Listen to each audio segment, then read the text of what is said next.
Hindi Urdu corner में आपका खैर मकदम। कहानियों की श्रृंखला में प्रस्तुत है सुदर्शन जी द्वारा लिखी कहानी हेर फेर। इस कहानी में ये बताया गया है कि धन आने पर व्यक्ति की मानसिकता बदल जाती है। कैसे धन आदमी को स्वार्थी, अहंकारी और संवेदनहीन बना देता है।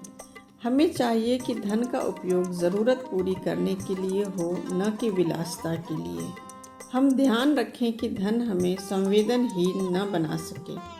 प्रस्तुत है कहानी हेर फेर।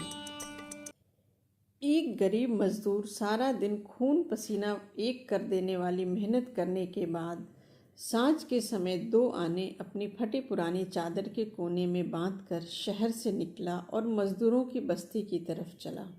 बहुत दूर उसने अपने कच्चे झोपड़े से धुएं को आकाश में चक्कर काटते देखा और देखते ही समझ गया कि उसकी माँ उसके लिए खाना पका रही है। वह नंगे सिर नंगे पांव जा रहा था।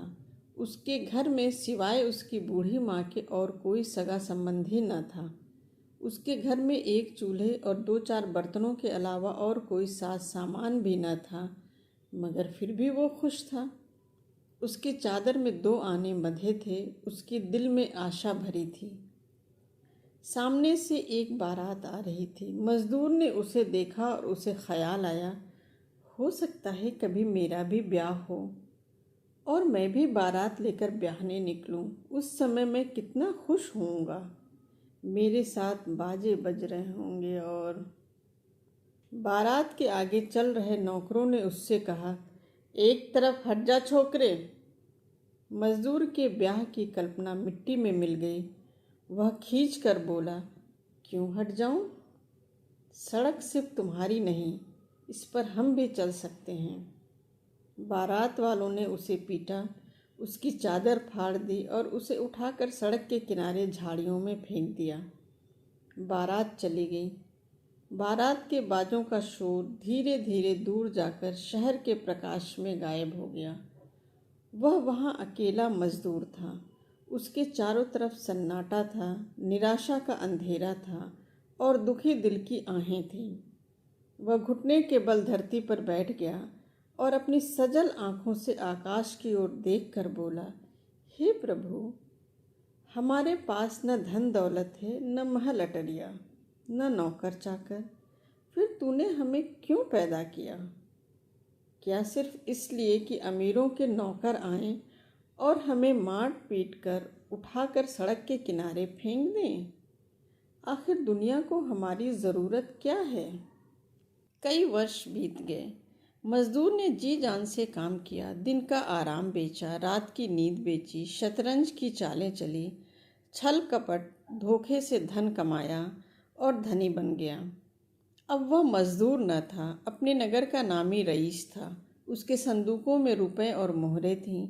उसके पास रहने के लिए विशाल महल था। उसकी सेवा करने को दास दासियां थीं। उसकी सवारी के लिए घोड़े और पालकियां थीं और लोग उसके सामने सर झुकाकर आते थे। एक दिन सांझ के समय वह पालकी पर सवार होकर अपने घर को लौट रहा था। एकाएक उसकी पालकी रुक गई। उसने नौकरों से पूछा, क्या है? सरकार, मजदूरों की बारात आ रही है, उन्हें कहो एक और हट जाएं।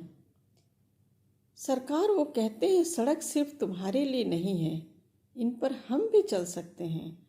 पाजियों को डंडे मार कर भगा दो, ये हमारा रास्ता क्यों रोक रहे हैं? डंडे बरसने लगे। मजदूर चीखें मारते हुए इधर उधर भागने लगे। थोड़ी देर बाद वहाँ एक भी मजदूर न था, मगर उनकी चीखों से पालकी पर सवार अमीर का दिमाग खराब हो गया। उसने अपने नौकरों से कहा, मुझे पालकी से उतारो, मैं आराम करूँगा। नौकरों ने सड़क के किनारे गलीचे बिछा दिए और अपने मालिक को आराम से बिठा दिया।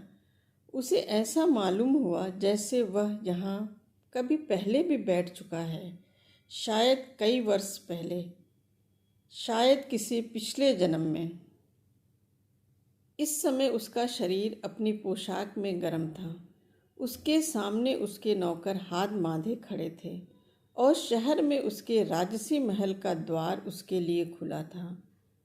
वह नरम गलीचे पर लेट गया और अपनी आंखें आकाश की ओर उठाकर बोला, हे प्रभु, इन अभागे मजदूरों के पास न धन दौलत है, न महल अटरिया, न नौकर चाकर, फिर तूने इन्हें क्यों पैदा किया?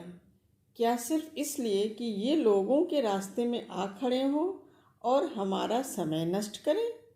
आखिर दुनिया को इनकी ज़रूरत क्या है? धन्यवाद।